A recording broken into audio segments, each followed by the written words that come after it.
welcome back to the iWealth podcast. Looks a little different studio, Mega Matt, doesn't it? Welcome to the real studio.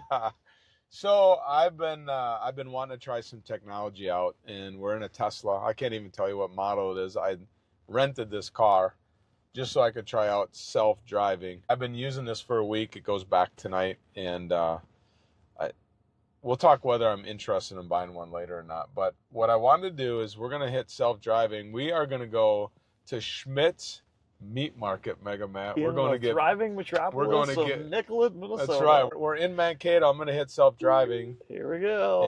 All right. So a couple things going through my mind with the technology in self-driving cars. So I own a Ford. Can we just show them our hands? Yeah. It's actually self-driving right now. Yeah. Hands up. This is our little Waymo experiment, I guess. So I have an F-150 truck that I love, and I like to hunt and fish and all that stuff. So here we go. We made our first turn and didn't die. Out into the real.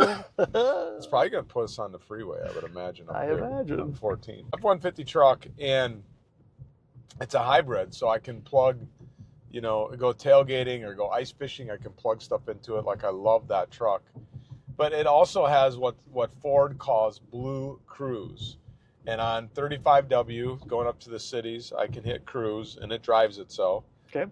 I have to hit the button down in order to put the signal on, and then it'll go out.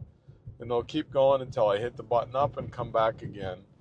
What's different about this technology in this Tesla is you don't do any of that stuff. Nope. We're going to go through a roundabout now, and on the screen in front of us, what you can't see is you can see all the little vehicles and stuff that are happening, the little white vehicles flying around us. But we're doing this roundabout, we're getting on this thing.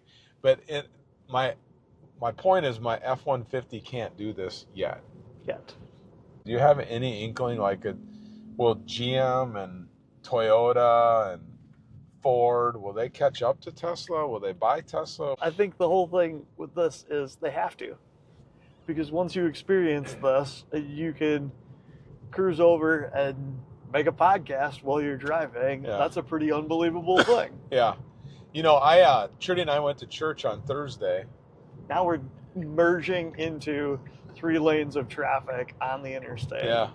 And it turns, I don't know if they can hear, but the blinker comes on, and it's doing everything. It's crazy.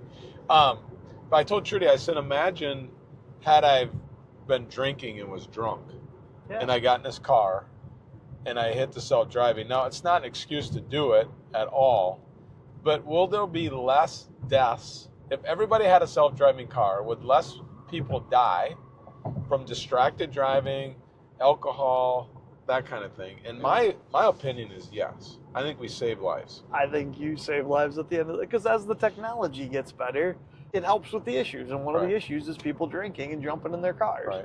Or they're tired, or they're doing this, Yep.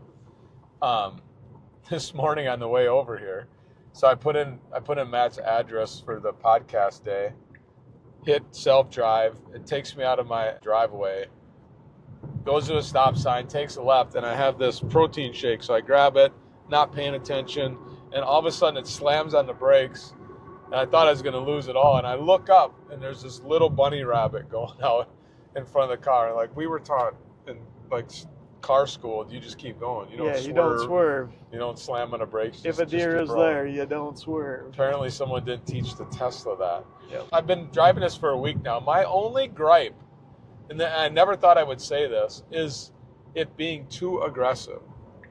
Interesting. I think standard. You can change that. Yeah, you can. So I'm in standard mode right now. You can go to chill, you can go to sloth, you can go to hurry. So when I was in the cities, I was in hurry, and at 35W, it's going like 74, 75 miles an hour, 76 at some point. Right now, we're in standard, we're in a 65, and it's going 69. When I hit Madison Lake, and it was a 60-mile-an-hour road going to 45, I was in 45, I was still going like 58. Wow. And I had to hit the brake because I thought I was going to get a speeding ticket. So my only gripe has been too aggressive, it's went too fast. And you would think a self-driving car would be more conservative. Yes, for sure. It's just interesting, even with stopping for where you charge, Two, I think about like, okay, you hurry up, you got there, and then all of a sudden you're stuck charging for 45 minutes, and what do you do then? So the whole charging issue is just a totally different way to think. And does that change? I never hooked this Tesla up to a Tesla charger. I hear it's 20 minutes, you can get to 65% or something. I don't know that. Now that's not bad, but if you have to charge the thing for an hour, that's a lot different than putting gas in your gas tank. It's a lot different. I always liked it when the guys on this TV show were talking about, too bad there isn't a magical fluid that you could just in 2 seconds put it in your car and then drive anywhere that you wanted. And they had this magical fluid all over the place. Yeah. And obviously that's gas. Yeah, exactly. But this is a different thing because, like, from my perspective, 90% of trips happen within a couple of miles of where people live. Right. And the sweet part is you don't have to go to the gas station. So you charge it when you get home. Just do it at home. And if you have a semi-normal life, it doesn't work for people that don't have normal lives. I definitely don't have a normal life. But if you have a 9-to-5 job, this is a great solution for charge it when you get home. Yeah. And, the next day you're ready to go and you don't have to do the whole stop for 20 minutes or 10 minutes at a gas station. Right. It keeps you out of a gas station. If you're a busy mom, this is a great way to do it. You don't have to go to the gas station. Yeah. We're at 5.4 miles right now, streak it says, where you haven't touched the steering wheel. This was talked about at Strategic Coach. Imagine there's a day where we all have this self-driving, whether it's Ford, Toyota, or whatever. Like, they're all going there. We think they're all going there. So let's say it's 2030 and they're all there. And you have a car, you have your current car you have that's a gas guzzler with no self-driving. Yep. And you get a letter in the mail from your insurance company that says, Matt, we are no longer insuring you because you don't have self-driving in that car. And there's more accidents when you take the steering wheel on your own. I mean, talk about reversing the script. Totally.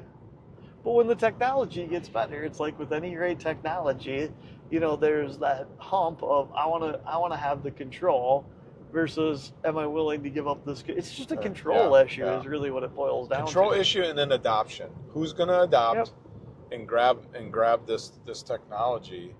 But so your daughter's not 16 and driving yet. What do you think about all of a sudden she turns 16 and 3/4 of the cars are self-driving? I mean, we have to teach her how to drive. You got to teach her how to drive because someday she might need that. But at the same time, like this same road that we're on, I drove it every single day for 4 years, right? We're going to high school and coming back. Well, when you're a dumb high schooler, how many of my friends had accidents? I mean, I can think of half a dozen of them in a small class that had accidents on this road in the middle of winter when it was covered with snow and ice. So sign me up for it. My daughter can definitely do it, but she does still need to learn how to drive. It's the same thing with typing. You can talk into your phone. It's a better way of doing it. It spells everything correctly. But at the same time, she still has to learn how to type. Why? Because there will be a time that she needs to have that skill. So the driving thing is same category. I wonder though, someday grandkids age, like, do they not even learn anymore? They just, you're 6 years old, you throw them in a car, it drives into ballet class. I don't know. Right? It's just so interesting. I told you when I showed up today, I've driven this car for a week, but I'm not ready to buy one yet. And I don't know what, it's not because the technology's not there. Like, here we are at 8.4 miles right now, and I haven't touched anything, and it's going 71 and at 65. And staying in all the lanes. Staying in the lanes, about where I would be. It'll, drive us into the parking lot and back us into our stall. You can summons the car. Like, there's some really cool technology, but just hard for me to not have a truck. And how do I go to South Dakota pheasant hunting? You have to charge trade in your man card. Exactly. Like, what'd you do? Have your car drive you here, right? That's what they say, and then 4 years later, they're all saying, "Hey, did your car drive you here?" Right. So it's the same question, only with two different. But you're right; it's the adoption thing that becomes the issue. Well, maybe I go to a self-driving car when my dog becomes that robot dog. and he goes in the field. The robot Yes. hunts for And pheasant, finds a little smells something. them, points them. Maybe when that happens, then I switch over to electric car. I don't know, but I'm super intrigued by the technology. Brad, in your opinion, like with the technology, what comes first, the robots or the cars? Well, we already have robots. I know, but Right? I've got a Roomba for my house. No, you know Her what name's I mean. Mabel. No, I got the robot that shows up that does your dishes and like straightens I the don't- bed and does grabs the old school vacuumer, right? Which one shows up first in our everyday household? The Tesla self-driving type of car or the robot? I would contend that it's the robot. Wow. I can't. My head doesn't go there yet. Like, I got a robot that mows my yard, but I can't imagine him making me a sandwich. Oh yeah, for sure. Your morning know? coffee and then Right. telling you, Yeah. here's your Wall Street Journal, here's the paper. I you don't can know. read it. I think it's the car. I'm going with the car. I'm going with the robots. But I believe that the other companies need to catch up. They either need to buy the technology from Tesla, Yep. or from Waymo, or whoever's doing this stuff, so that they can catch up, because this is very advanced from what I've experienced in a Ford and a GM. Yep. Yeah. And the thing that I don't like about it is the fact that you're on the hook for like a monthly payment, from what I understand. Yeah, it's like $100 a month. $100 a month to have it do the self-driving. Well, if you're going to pay big bucks to buy the car, shouldn't that just come with it? You know, I get that they need to keep things updated, but yet it's a different model of death by 1,000 cuts, right, for the consumer, right? Yeah. Everything else is on a subscription. They say it's a subscription, but then you got to sign up for a year at a time. I don't know. Like, I kind of like the fact that you can just buy something and then just own it, you know? However, if I could pay $100 a month and my gas hybrid truck did this, you don't have to be electric to do it. Like, I would pay that $100 a month to have this self-driving. Well, because you can make up for it in your business by spending that time on the phone visiting with clients. There is something about doing a Zoom meeting, not where you don't have to look at the camera or something like that when you're in the car and you are distracted doing it, but now the car's taking over. So one thing that's interesting is, like, because I've driven this road a lot in my other vehicles that I have, and I've got a couple, this is very quiet.